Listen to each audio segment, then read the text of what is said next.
Hey everybody, I'm Jack Reeder with Future Pastimes, and I'm the designer of the Icaz and Moritani expansion, which is the third expansion for the classic Dune board game, the 2019 edition. And one of the variants in that expansion is something called Homeworlds. In this video, we're going to be talking about the homeworld of Ix, which is where the Ixians reside.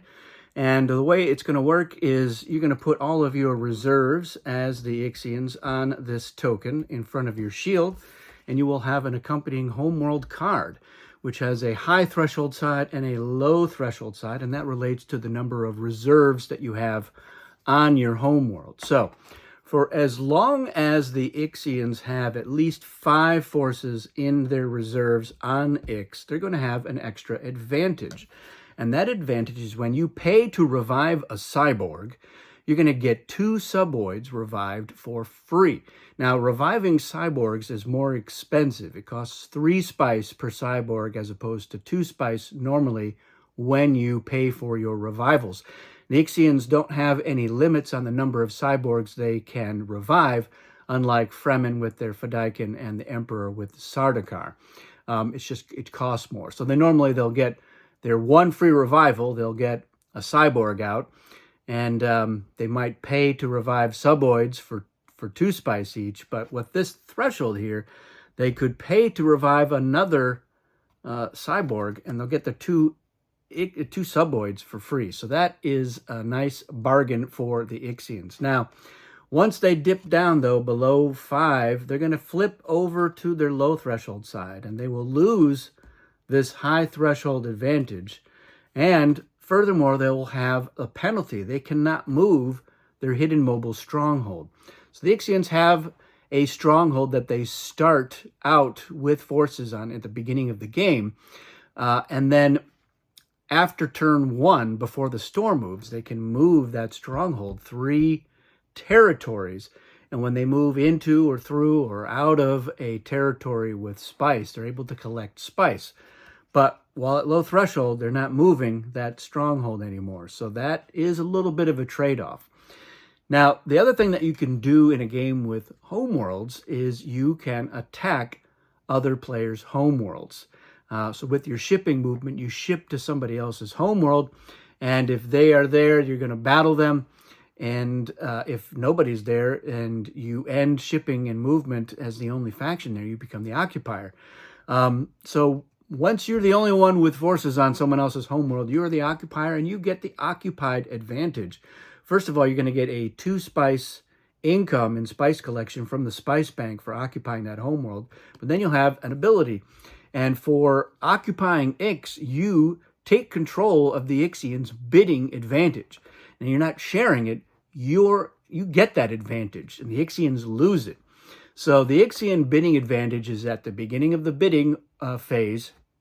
They're going to draw 1 more card off the top of the treachery deck than would be put up for auction. So if you're going to auction 5 cards that round, they're going to draw 6, and they're going to look at all of them. So they get to see what's going to be up for bid, and they're going to suppress one of those cards. So they get to choose a card that is either going to go back on top of the treachery deck or onto the bottom of the treachery deck. And so that can have big implications depending on certain factions that are in the game. But it also lets you control certain things about what is going to be out on the market. If you, for example, have a poison weapon, you may try suppressing snoopers for as long as possible so that nobody can be defended against it, or vice versa. You may say, I don't want anyone to get a Karama card. There may be a couple of worthless cards, and you suppress the best card, knowing that you're not going to be bidding on anything this round because there's nothing that's going to be that good. Or get rid of all the worthless cards. Well, if there's only one, you get rid of it so that you can make sure that anything you buy is going to be pretty good that round. Just depends on how likely you are to buy any cards. So that bidding advantage is a big deal for the Ixians. It's their card knowledge and some control over the market. But if Ix is occupied, they lose it and their occupier gets it. So the Ixians want to make sure that they try to keep everybody off. Now, to help that out, every faction has a number that is automatically added to their dial whenever they are battling on their own homeworld. So, and it's going to be the same on high or low threshold for the Ixians. It's going to be a +2. It's also the number of forces they would lose from their undialed forces in a battle if there's a lasgun shield explosion in that battle. So not likely to wipe out all of your reserves when that happens.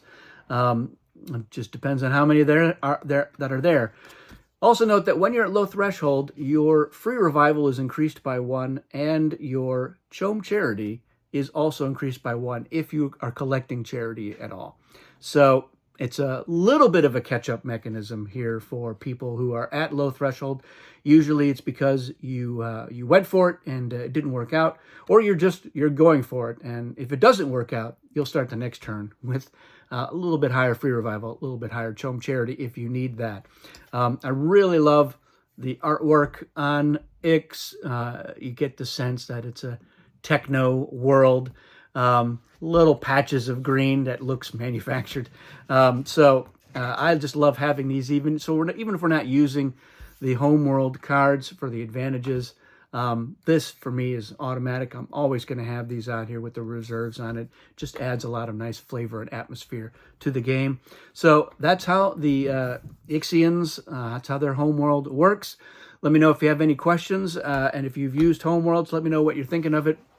It does add some more depth to the game, but I like that it forces you to really carefully consider how much you're going to be committing to Arrakis at any given time. So the days of like, oh, I'm just going to get everybody onto the planet, maybe I'm not going to get into battles, that's no longer quite a safe move, because you're leaving yourself vulnerable. You're also, the Ixians may want to be able to keep moving that hidden mobile stronghold, so they're going to hold back a certain number of forces, keep 5 back on Ix to hold the fort.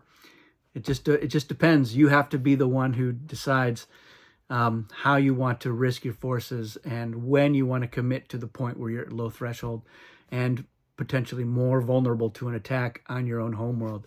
In the extended universe, Ix was occupied by the Tleilaxu, and they did not enjoy that very much. And so that was one of the things that inspired the design for this, was that element from the prequel books. Really enjoyed it.